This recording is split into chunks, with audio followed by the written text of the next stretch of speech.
अस्सलाम वालेकुम नाज़रीन, आज के जो हमारे मेहमान हैं वो किसान इत्तेहाद रहनुमा है और किसान इत्तेहाद के सदर भी हैं राव फारूक साहब। आज हम इनसे जानेंगे किसानों के मसाइल पर कि किसानों को किन मसाइल का सामना है। अस्सलाम वालेकुम राव साहब। वालेकुम अस्सलाम व रहमतुल्लाहि व बरकातहू। सबसे पहले तो मैं आपका शुक्रिया अदा करता हूँ कि आपने किसानों के मसाइल सुनने के लिए यहाँ पे बुलाया। बहुत ज्यादा हम बयान देते हैं, लेकिन किसानों के आज तक किसी हुकूमत ने कोई मसले हल किए ही नहीं है। एक मौजूदा सूरत हाल जनूबी पंजाब में हमने कॉटन काश्त की है, बहुत ज्यादा जिम्मेदारों ने गवर्नमेंट के कहने पे, महकमा ज़राअत के कहने पे मैसेज आया गवर्नमेंट का कि 8,500 रुपए फी मंथ किसानों से कॉटन खरीदी जाएगी। तो हमने बड़ी मेहनत की, उसके रिजल्ट में हमें कुछ भी ना मिला, मायूसी के सिवा। आज जो जिम्मेदारों ने कपास बेची है वो हमने 7,7200 पे 6500 पे कपास बेची है। जब किसानों से कपास खत्म हो गया है तो आज उसका रेट बढ़ा दिया गया है, रुई का रेट बढ़ गया है। जब भी किसानों की फसल तैयार होती है सबसे ज्यादा जुल्म ज्यादती होती है कि उसका मुआवजा वो जो मेहनती किसान है उसको नहीं मिलता।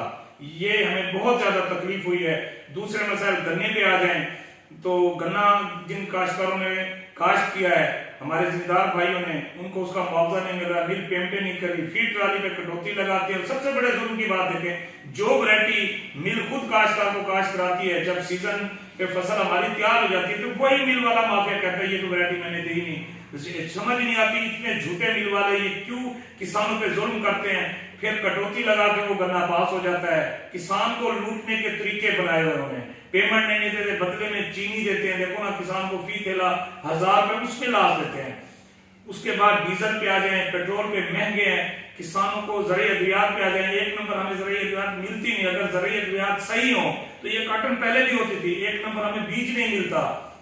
अब कॉटन की काश्त में बड़ी कमी वाक़ हो गई है, इसकी क्या वजह है? बजाय कि जब हमें उसका मुआवजा ही नहीं मिला तो जनूबी पंजाब में आंदा कॉटन काश्त कोई जिम्मेदार कर ही नहीं सकता। उसके अंदर इतना दम ही नहीं रह गया कि उसके अंदर वो उसके अखराजात फेस कर सके। करोड़ों लाखों के नीचे छोटा काश्तकार, लाखों के नीचे बड़ा काश्तकार, करोड़ों के नीचे नुकसान में आ गया है। अब ये अखराजात कहां से अदा करें? राव साहब, ये जो नहरी पानी मिलता है फसलों को और उसके साथ साथ हालांकि बिजली का रेट भी बहुत ज्यादा है तो जो बिजली के ट्यूबवेल है वो भी चलाने पड़ते हैं, तो इस दौरान किसानों को किन मसाइल का सामना करना पड़ता है? पहली बात तो नहरी पानी हमें बहुत कम दिया जाता है। छिमई नहर है, उसमें से 10 दिन 8 दिन नहर चलती है, 8 दिन अव्वल में 8 दिन दोम में हमें पानी बहुत कम मिलता है। बास तो हमारे इलाके जहाँ पे नहरी पानी पहुंचता नहीं है, टेल का जैसा इलाका है। बिजली का रेट इतना महंगा हो गया, फी यूनिट तकरीबन 40 से 45-50 रुपए फी यूनिट हो गया है। तो उससे 2.5-3 लाख के आम आदमी का जब काश्तकार का बिल आता तो वो अदा कर ही नहीं सकता। जानवर बिक चुके हैं, घर की गंदुम बिक चुकी है, जेवर बिक चुके हैं। कोई भी, हम तो इदारों से रिक्वेस्ट करते हैं आगे खुदारा किसानों की हालत तो देखो। और पूरे मुल्क में ज़राअत को रीढ़ की हड्डी समझा जाता है, तो हालत ये है कि किसानों को फसलों का मुआवजा नहीं मिलता। तमाम चीजें, खाद, बीज, ज़राई अद्वियात, ट्रैक्टर, डीजल, पेट्रोल महंगा हो गया है। चीजें हमें महंगी लेना पड़ती है। हमें अपनी फसलों का, किसी फसल का कोई मुआवजा पूरा नहीं मिल रहा। मकई पे आ जाए, अब मकई का देखिए कितना कम रेट है, तो काश्तकार कैसे बेचारा उसका घर पूरा होगा? बिल्कुल ऐसे ही। अब जैसे गंदम की फसल तैयारी के मराइल में है तो इस दौरान भी तो बहुत परेशानी। इसमें तो हमें निगरान हुकूमत ने बहुत ज्यादा परेशान किया हुआ है। किसानों के ट्रांसफार्मर उतार लिए हैं, बिल इतने महंगे हो गए हैं। पहले लचक थी, किस्त बन जाती थी, एक बिल अदा नहीं हुआ तो दूसरे बिल पे अदा हो जाता था। अब तो वो लचक भी खत्म कर दी है। कहते हैं कि IMF के साथ मायदा, क्या किसानों ने IMF का कर्ज भरना है? ये पूरे मुल्क, जो मैं रिक्वेस्ट करता हूँ हुकूमत पाकिस्तान से जो बाहर के मुल्क से कर्ज लेते हैं, किसानों को सहूलतें क्या दी आज तक? किसान तो बिल्कुल जीरो हो गया है। बिल्कुल। अच्छा, ये बताएं कि बतौर किसान रहनुमा आप हुकूमत से क्या मुतालबा करना चाहेंगे? हम हुकूमत से मुतालबा यही करेंगे, पहले तो अल्लाह के फजल और करम से कोई एक ईमानदार हुकूमत बने, वजीर आजम, वजीर आला ईमानदार हैं, जो मुल्क और कौम के खैर का हो और अल्लाह का खौफ रखते हो। उनको सब पता है हुकूमत को। किसान इत्तेहाद ने 10-12 साल से एक एजेंडे, एक फसल, एक पॉइंट पे किसानों का मुकदमा लड़ा है, एक चीज बताई है गवर्नमेंट से।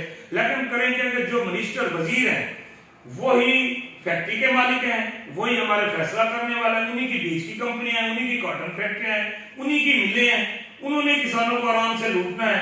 तो हुकूमत से तो हम ये उम्मीद करेंगे जो भी नई हुकूमत बने, अल्लाह खैर वाफियत से ईमानदार हुकूमत बनाए, ताकि किसानों को खादों के रेट कम करे और अच्छे हमें बीज मिले और हमारी फसलों का हमें मुआवजा मिला जाए, ताकि किसान खुशहाल तो पाकिस्तान खुशहाल। जब तक ज़राअत को बेहतर नहीं करेंगे पाकिस्तान का कर्ज उतर ही नहीं सकता। और हमारे जितने पाकिस्तानी शहरी मजदूर हैं, किसान खुशहाल होगा तो पाकिस्तान में खुशहाली आएगी। जी नाज़रीन, जैसे कि आपने सुना, उनका कहना है कि किसान खुशहाल होगा तो मुल्क में खुशहाली आएगी। हुकूमत को चाहिए कि किसानों की तरक्की व खुशहाली के लिए अमली इक़दाम करे और किसानों को बेहतरीन सहूलियात और सस्ती बिजली, सस्ती खाद और सस्ते बीज व अद्वियात फराहम करे ताकि किसान खुशहाल हो सके। बहुत शुक्रिया।